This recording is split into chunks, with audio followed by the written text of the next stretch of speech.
지난 2018년 6월 전 세계가 태국 치앙라이를 주목하게 된 한 사건이 있었습니다.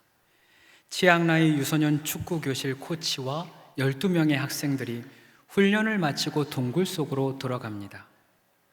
그런데 동굴에 들어서자마자 갑자기 폭우가 쏟아지고 급격하게 물이 불어나기 시작합니다.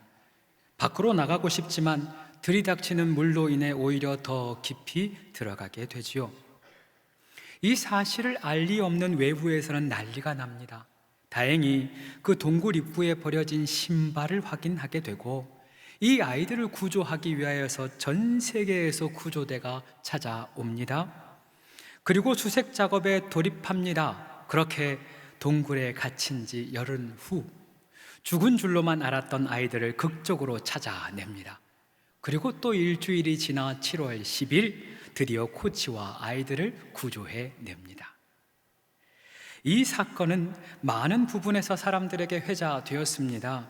그들을 구조하기 위해서 전 세계에서 달려온 사람들, 불안해하는 아이들을 침착하게 인도해냈던 코치의 리더십, 그리고 끝까지 용기를 잃지 않고 따라주었던 아이들까지 모두가 감동의 이야기였지요.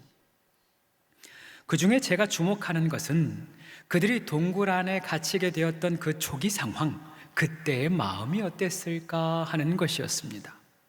핸드폰도 안 됩니다. 식량도 없습니다. 어둠이 가득합니다. 무엇보다 두려운 것은 그 안에 들어가면 길이 없다는 것을 뻔히 알면서도 내 발로 더 깊은 곳으로 들어가야 하는 그 상황, 그 두려움과 공포를 어떻게 이겨냈을까 하는 것이었습니다.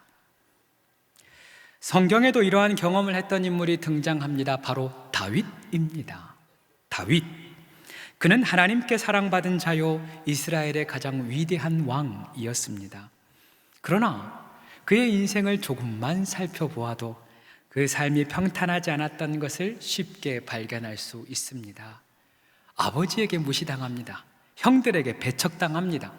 골리앗을 쓰러뜨렸지만 오히려 그로 인해 인생의 절반을 사울에게 쫓기며 살아가게 됩니다. 그렇게 다윗이 쫓기며 도망했던 곳이 바로 동굴입니다.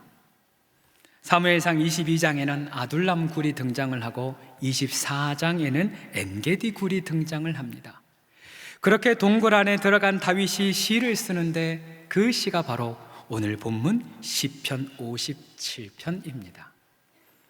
이 시편 57편에는 시제가 있습니다. 이렇게 쓰여 있습니다. 다윗의 믹담의 시, 인도자를 따라 알다스엣에 맞춘 노래, 다윗이 사울을 피하여 굴에 있을 때에 라고 쓰여 있습니다. 여기 알다스엣, 이 알다스엣이라는 말은 당신은 멸하지 마소서, 당신은 멸하지 마소서라는 뜻입니다. 동굴로 피한 다윗의 마음이 무겁고 또 두려운 것입니다. 그 절망의 동굴 속에 갇혀서 하나님, 나를 멸하지 마소서, 나를 불쌍히 여기사 나를 살려주소서 간절히 기도하고 있는 것이죠. 우리의 삶에도 이와 같은 날들이 있습니다. 잘 나가던 사업장에 갑자기 위기를 만날 때, 평안했던 가정 가운데 풍랑을 만날 때, 갑작스러운 사고가 터지고 예상하지 못한 질병을 만났을 때, 도무지 퇴로가 없는 동굴에 갇혀서 하나님, 나 좀 살려주십시오, 하나님, 나 좀 살려주십시오 기도할 수밖에 없을 때가 우리에게도 있지요. 누군가는 지금 그 상황을 겪고 있을 터이고 또 누군가는 앞으로 그 상황을 경험하게 될 수도 있을 것입니다. 그래서 오늘 성경이 중요합니다. 다윗은 어떻게 그 어둠의 동굴에서 벗어날 수 있었을까요? 오늘은 인생은 동굴이 아니라 빛이 기다리는 터널입니다. 인생은 동굴이 아니라 빛이 기다리는 터널입니다 라는 제목으로 하나님의 은혜를 나누고자 합니다. 오늘 본문 1절 이렇게 시작합니다. 하나님이여, 내게 은혜를 베푸소서, 내게 은혜를 베푸소서. 내 영혼이 주께로 피하되 주의 날개 그늘 아래에서 이 재앙들이 지나가기까지 피하리이다 라고 말씀하고 있습니다. 다윗이 동굴로 피했다. 이 동굴로 피했다는 의미는 어떤 것도 다윗을 반겨주지 않았다는 것입니다. 그 그 누구도 다윗을 도와주지 않았다, 그런 의미이죠. 그가 거친 땅을 걷고 또 광야길을 걷고 난 후 겨우 찾은 은신처가 동굴인 것입니다. 동굴의 특징이 있습니다. 들어가는 입구는 있는데 출구가 없습니다. 적군이 입구를 막으면 그것으로 끝인 것입니다. 퇴로가 없습니다. 이러한 절제절명의 위기 속에서 다윗이 취한 첫 번째 행동은 주님께 피하는 것입니다. 첫 번째, 주님께 피하기입니다. 다윗은 그의 시편을 통해서 늘 하나님이 어떤 분이신지 고백했더랬습니다. 하나님은 나의 구원입니다. 하나님은 나의 산성입니다. 하나님은 나의 요새십니다. 하나님은 나의 반석입니다. 아멘을 할 때까지 합니다. 하나님이 나의 방패입니다. 오직 하나님만이 나의 피난처입니다. 고백합니다. 오직 주만이 나의 반석, 나의 구원이시니 오직 주만이 나의 산성, 내가 요동치 아니하리. 그렇게 다윗이 찬송하며 고백하며 하나님께 피하는 것입니다. 우리는 여기서 주의 날개 그늘 아래, 주의 날개 그늘 아래 이 말씀에 주목할 필요가 있습니다. 성경학자들은 이 주님의 날개를 언약궤의 그룹 날개와 연결시킵니다. 이 그룹의 날개는 하나님의 보호하심을 의미합니다. 더불어 성경은 이 그룹 날개 사이에 하나님이 좌정하신다 말씀하셨습니다. 다시 말해, 다윗은 지금 주님의 날개 그늘 아래, 즉 하나님의 임재의 그늘 아래, 주님의 임재 가운데 피하기를 기도하고 있는 것입니다. 많은 사람들이 하나님께 피한다라고 하는 개념을 지금의 상황에서 벗어나는 것이라고 생각합니다. 지금의 어려움에서 회피하거나 지금의 문제에서 벗어나는 것을 피한다라고 생각하죠. 그러나 그렇지는 않습니다. 성경은 오히려 고난의 한복판에서 하나님의 임재를 구합니다. 오늘도 마찬가지입니다. 절망의 동굴 그 한가운데 하나님의 임재를 구합니다. 광야길 한가운데 하나님의 현현을 구합니다. 사망의 음침한 골짜기를 걸어갈 그때에 바로 그곳에 하나님의 동행하심을 구하는 것입니다. 그리하면 하나님이 그곳에 임하십니다. 그곳에 오십니다. 바로 그곳에 하나님이 함께 하시고 지켜주시는 것입니다. 다니엘에게는 믿음의 세 친구가 있었습니다. 사드락과 메삭과 아벳느고입니다. 하루는 느부갓네살 왕이 자신의 금신상을 만들어 놓고 이 신상에 절하라 명령합니다. 온 나라에 공포하면서 누구든지 절하지 않으면 즉시 풀무불에 던지겠다고 이야기하죠. 그러나 이 세 친구는 그 신상에 절하지 않습니다. 이에 왕이 분노하면서 그들을 잡아 끌어옵니다. 다시 한번 신상에 절하라 명령하지만 역시나 절하지를 않습니다. 결국 풀무불 속에 던져집니다. 성경을 읽으면서 제가 정말 답답했던 장면 중에 하나가 이 장면입니다. 좀 지혜롭게 처신하면 될 것을 왜 굳이 불 속에 뛰어드나? 아니, 하나님도 무심하시지. 불 속에 던져지기 전에 미리 구하실 수 있지 않습니까? 예를 들어서 다니엘이 속히 달려가서 그들이 내 친구이니 풀어달라 간청을 하든지, 아니면 하나님이 왕의 꿈속에 나타나서 그들을 죽이지 말라 하면 끝나지 않습니까? 그런데 하나님이 아무 일도 하지 않는 겁니다. 하나님 왜 이렇게 몰아붙이시나? 왜 굳이 풀무불 안으로 던져 넣으시나? 이해하기가 쉽지 않습니다. 그러나 그 안에는 하나님의 깊은 뜻이 숨겨져 있습니다. 불구덩이 안에 던져진 사람은 세 사람인데 그 안에 형체는 넷입니다. 왕이 이 모습을 바라보더니 그 사람 신의 아들과 같다, 신의 아들과 같다라고 이야기합니다. 그렇습니다. 하나님이 그곳에 함께 하신 것입니다. 하늘에 계신 하나님께서 그곳에 있지 아니하고 그 불구덩이 속으로 내려오시는 것입니다. 하나님이 그들과 함께 하시며 그들을 보호하여 주신 것이죠. 하나님이 오늘 우리에게 무슨 말씀을 하시는 것입니까? 우리가 불 가운데 들어갈 일이 없다고 하시는 게 아닙니다. 고난 없애줄게, 고난을 치워줄게 말씀하시는 것이 아닙니다. 오히려 내가 너를 홀로 두지 않는다. 내가 불 가운데 지날 때 너와 함께 할 것이다. 너가 물 가운데 지날 때 너와 함께 할 것이다. 불이 너를 사르지 못한다. 내가 지킨다. 물이 너를 삼키지 못한다. 내가 너를 보호할 것이다. 말씀하시는 것입니다. 사랑하는 성도 여러분, 하나님은 우리의 괴로움을 잘 아십니다. 우리가 겪는 불같은 고난을 아십니다. 우리가 겪는 불안과 두려움, 외로움과 고통을 우리 주님은 잘 아십니다. 그러니 그 고통의 자리에서 하나님을 구하시길 바랍니다. 그 절망의 자리에서 하나님의 임재를 구하시기를 바랍니다. 주님이 그곳에 오십니다.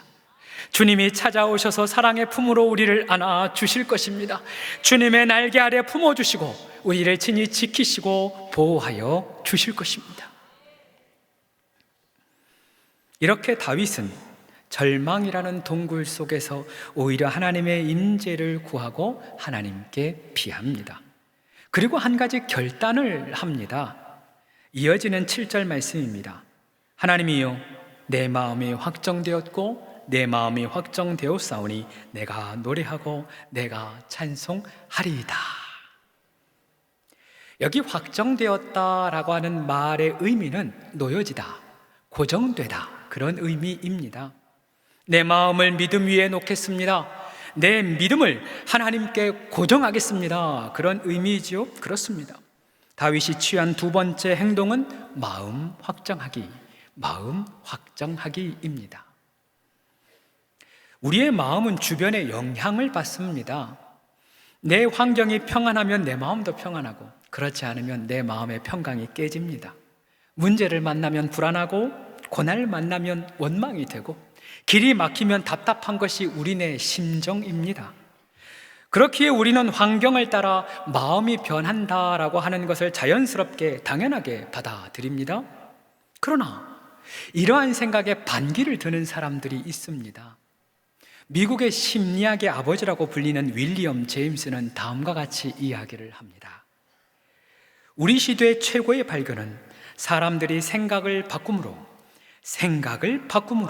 자신의 인생과 운명을 바꿀 수 있다고 믿기 시작한 것이다 라고 이야기합니다. 즉 다시 말해, 상황에 따라 내 마음 바뀌는 게 아니라 내 마음이 바뀌면 삶이 바뀐다는 것입니다. 내 생각, 내 마음이 바뀌면 인생이 바뀐다, 그런 것이죠. 이것은 비단 심리학에서만 통용되는 말이 아닙니다. 성경은 이미 이러한 사실을 우리에게 알려주고 있습니다. 여러분 들어보십시오.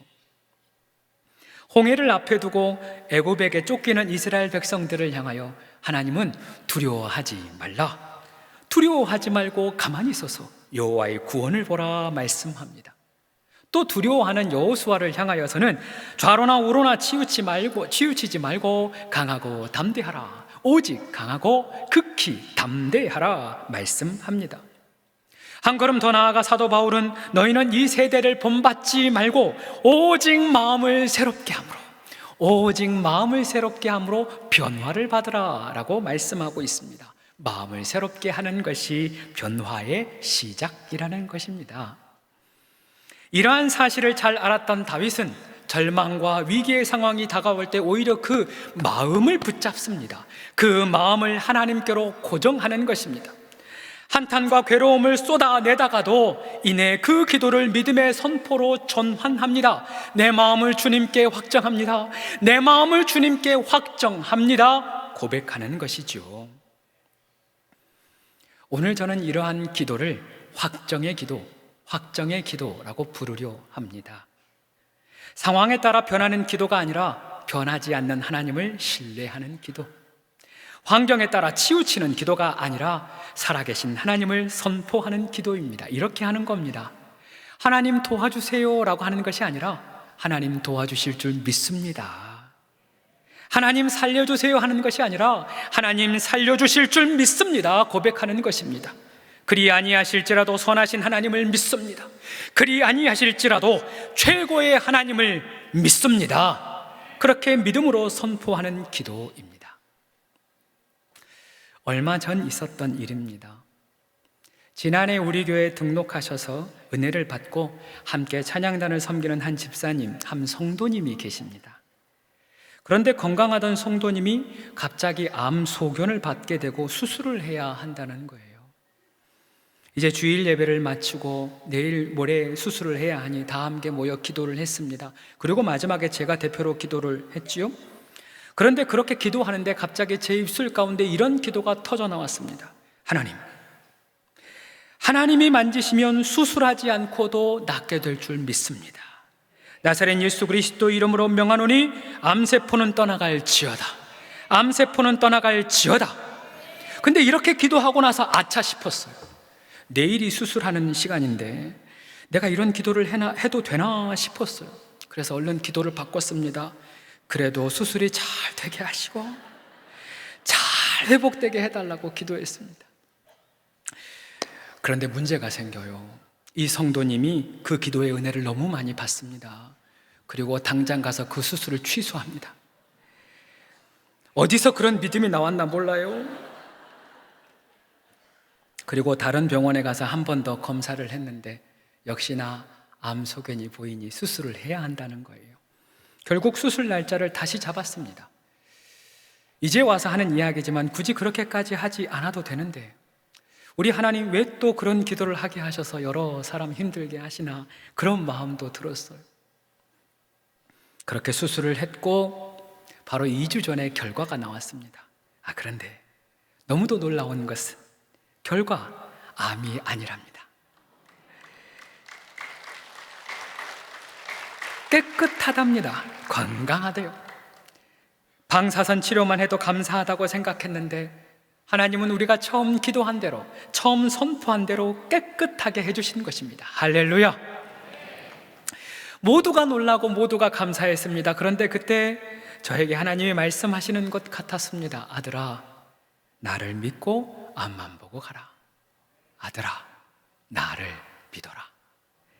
이 말씀이 제 마음 가운데 울려 퍼지는데 저도 모르게 눈물이 펑 터졌습니다. 제 안에 믿음이 없었던 거예요. 말로는 믿는다고 하면서도 정작 어려움이 오면 그 믿음이 흔들리는 겁니다. 제가 목사이지만 응답이 늦어지면 불안한 겁니다. 그것을 아시는 주님이 저를 향하여 나를 믿어라, 나를 믿어라 말씀하신 것이죠. 사랑하는 성도 여러분, 여러분은 어떻습니까? 여러분의 마음을 흔들리게 하는 것은 무엇입니까? 여러분의 믿음이 흔들리게 하는 것은 무엇입니까? 무엇 때문에 두렵고 무엇 때문에 걱정이 됩니까? 이 시간 하나님께서 우리에게 말씀하십니다. 나를 믿어라. 아들아, 내가 너와 함께한다. 딸아, 내가 너와 함께한다. 나를 믿어라. 우리 주님 말씀하십니다. 그러니 문제 때문에 믿음 흔들리지 말고 마음을 굳게 하시기를 바랍니다. 상황 때문에 불안해하지 말고 그 마음을 확정하고 또 확정하시기를 바랍니다. 하나님이 도와주실 줄 믿습니다. 하나님이 인도해 주실 줄 믿습니다. 하나님이 고쳐주실 줄 믿습니다. 하나님이 기적을 보여주실 줄로 믿습니다. 믿음대로 되는 역사를 보여주실 것입니다. 이처럼 다윗은 절망의 동굴에서 하나님의 임재를 구합니다. 그리고 하나님을 믿고 신뢰하며 그 마음을 하나님께로 확정합니다. 그런데 많은 사람들이 이 단계에서 멈춥니다. 하나님의 임재를 경험하고 은혜를 얻습니다. 그리고 거기서 멈춰요. 그러나 다윗은 여기에서 한 걸음을 더 내딛습니다. 이어지는 8절입니다. 다 함께 읽어봅시다. 내 영광아 깰지어다. 비파야 수금아 깰지어다. 내가 새벽을 깨우리로다. 다윗이 동굴에서 취한 그 마지막 행동, 세 번째 행동은 새벽을 깨우는 것, 새벽 깨우기입니다. 새벽은 밤이 끝나고 아침을 맞이하는 기준점입니다. 어둠을 몰아내고 밝은 태양을 맞이하는 그 시작점이지요. 영적으로 보면 하나님의 새날, 하나님의 현현, 하나님의 영광을 상징합니다. 그동안 우리는 새벽이 기다리는 사람들에게 주어지는 것이라고 생각했습니다. 그렇죠. 새벽은 기다리는 사람에게 찾아옵니다. 그러나 다윗은 오늘 그 기다림을 거부합니다. 오히려 자신이 먼저 아직 오지 않는 새벽을 깨웁니다. 이것이 중요합니다. 아직 어둠입니다. 아직 밤입니다. 여전히 동굴입니다. 변화되는 것은 아무것도 없습니다. 그러나 하나님이 새날을 주실 줄 믿고 새벽을 깨우는 것입니다. 하나님이 승리를 주실 줄 믿고 일어나 새벽을 깨우는 것이지요. 이렇듯 하나님은 때로 우리에게 믿음의 행위를 요구하십니다. 큰 것을 요구하는 것이 아닙니다. 작은 것, 지극히 작은 것을 요구하십니다. 우리 주님은 어린아이 도시락 하나로 5,000명을 먹이셨습니다. 그리고 손바닥만한 작은 구름 하나로 큰 비를 만드십니다. 주인의 상에서 떨어진 그 부스러기 은혜 하나로 딸아이를 살리십니다. 우리도 마찬가지입니다. 내가 드리는 믿음의 기도 하나가 어두운 동굴을 밝힙니다. 내가 붙드는 말씀 하나가 캄캄한 밤을 몰아냅니다.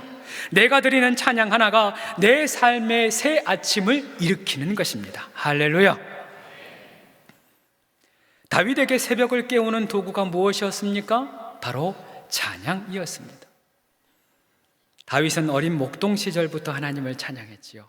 들에 있을 때나 광야에 있을 때나 어디서나 언제나 하나님을 찬양했습니다. 그리고 오늘 절망의 동굴 그 깊숙한 곳에서도 다시 찬양을 시작합니다. 내가 이러고 있을 때가 아니다. 내가 이렇게 낙심할 때가 아니라, 내가 이렇게 주저앉아 있을 때가 아니다. 어둠에서 일어나 다시 수금을 듭니다. 다시 비파를 듭니다. 절망에서 일어나 승리의 찬양을 부르기 시작하는 것입니다. 오래전 감사특밤에 다녀가신 백동조 목사님이란 분이 계십니다. 목사님의 어머니는 시골 동네에 시집와서 8남매 홀로 키워낸 귀한 분입니다. 동네분의 전도를 받아서 교회에 갔는데 첫날부터 은혜를 받습니다. 그리고 그날부로 새벽 3시면 일어나서 새벽 기도를 가십니다. 얼마나 열심히 기도하시는지 모릅니다. 그런데 아무리 기도해도 도무지 삶이 나아지지를 않는 거예요. 오히려 학비가 없어서 동네 집사님에게 꿇어갑니다. 심지어 어린 목사님의 몸에 병이 찾아옵니다. 기도 안 하는 저 집사님은 부자인데 기도하는 우리 집은 왜 가난한가? 예수 안 믿는 저 사람은 잘도 사는데 예수 믿고 기도하는 우리 집은 왜 이 모양인가? 어린 목사님의 마음에 원망이 찾아들더랍니다. 하루는 어머니가 새벽 예배 시간이 되었는데 교회를 안 가시더래요. 왜 교회에 안 가냐 물으니 이제부터는 교회에 안 갈란다 하시면서 방으로 들어갑니다. 그리고 방에서 흐느껴 웁니다. 그 눈물은 인해 통곡하며 절규하며 이렇게 소리칩니다. 하나님, 내가 부끄러워 기도하러 못 가겠습니다. 하나님, 내가 부끄러워 교회를 못 가겠습니다. 동네 사람들이 기도해도 별것이 없다고, 동네 사람들이 기도해도 별것이 없다고 합니다. 내가 봐도 그렇습니다. 내가 봐도 그렇습니다.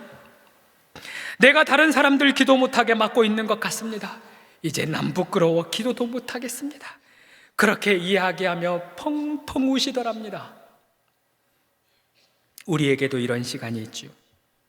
아무리 가정을 위해 기도해도 하나님의 응답이 없을 때, 아무리 자녀를 위해 애타게 기도해도 도무지 변화가 없을 때, 교회 열심히 다녀도 내 삶이 나아지지 않을 때 차라리 기도하지 않는 것이 좋지 않나, 차라리 예배 안 드리는 것이 낫지 않나 싶을 때가 있습니다. 그러나 바로 그때가 오히려 다시 일어나 새벽을 깨워야 할 때인 것입니다. 일주일 후 어머니는 그 자리를 훌훌 털고 다시 일어나 새벽 기도를 가십니다. 그래도 기도할 수밖에 없어서, 그래도 기도할 수 있어서 다시 주저앉은 자리에서 일어나 기도로 새벽을 깨웁니다. 그 모든 기도 하나도 땅에 떨어지지 않고 하나님께서 들으시고 그 목사님의 가정 가운데 부어주십니다. 사랑하는 성도 여러분, 여러분에게 묻습니다. 여러분의 놓아버린 수금은 어디 있습니까? 여러분이 놓아버린 비판은 어디 있습니까? 여러분이 놓아버린 말씀은 어디 있으며 놓아버린 기도는 어디 있습니까? 이제 새벽을 기다리지만 말고 새벽을 깨우며 나아가십시다. 다시 비파를 붙들고 새벽을 깨웁시다. 다시 기도를 붙들고 새벽을 깨우십시다.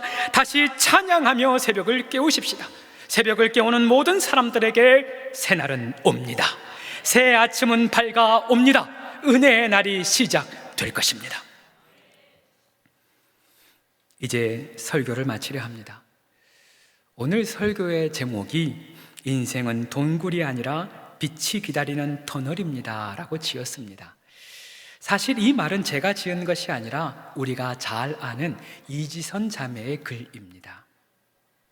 이지선 자매는 2000년 7월 오빠의 차를 타고 집으로 돌아오던 길에 한 음주운전 차량이 돌진하며 충돌하는 사고를 당합니다. 차량은 불에 탔고 그녀의 온 몸에는 3도 화상을 입습니다. 때로는 나를 살려놓은 하나님이 원망이 됩니다. 고통스러운 수술을 감당할 때면 포기하고 싶고 놓아버리고 싶습니다. 그러나 그때마다 그녀는 포기하지 않고 다시 일어나 또 걷습니다. 지금은 이화여대의 교수님이 되었습니다. 그리고 지난해 꽤 괜찮은 해피엔딩이라고 하는 책 한 권을 냅니다. 그녀는 이 책에서 인생은 동굴이 아니라 터널이다, 인생은 동굴이 아니라 터널입니다 라고 이야기합니다. 오늘 설교 제목이 여기서 나왔습니다. 그녀는 이렇게 이야기합니다. 저에게도 인생이 동굴과 같던 시간이 있었습니다. 정말 들어가면 죽을 것 같은 시간이 있었습니다. 한 발짝 더 들어가면 더 어두워지는데 여기서 멈추는 게 좋지 않을까 하는 생각이 수없이 드는 밤이 있었습니다. 그러나 그렇게 살아가다 보니 저 멀리 빛이 보입니다. 저 멀리 빛이 보입니다. 인생이란 동굴이 아니라 언젠가 환한 빛이 기다리는 터널입니다. 인생이란 동굴이 아니라 언젠가 환한 빛이 기다리는 터널입니다. 사랑하는 성도 여러분, 인생길 걸어가다 막막한 동굴에 갇혔습니까? 다윗의 동굴에 임하신 하나님이 여러분의 인생 가운데 찾아와 임하여 주실 것입니다.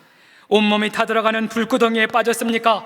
불구덩이 속에 임하신 하나님께서 우리의 인생 가운데도 친히 찾아오실 것입니다. 우리의 가정에, 우리의 삶에 임재하셔서 우리를 보호하시고 함께하여 주실 것입니다. 인생의 퇴로를 잃어버렸습니까? 길을 잃어버렸습니까? 아무리 부르짖어도 문이 열리지 않습니까? 아무리 목 놓아 부르짖어도 살 길이 보이지 않습니까? 기억하십시오. 모든 것에 길을 내시는 우리 하나님께서 여러분의 삶에 길을 내실 것입니다. 시온의 대로를 만드신 하나님께서 우리의 인생의 대로를 내실 것입니다. 사업장의 길을 내십니다. 일터의 길을 내십니다. 병상의 길을 내십니다. 여러분의 자녀의 앞길의 대로를 내실 것입니다. 문이 열립니다. 환한 빛이 우리를 기다리고 있습니다. 함께 기도합시다.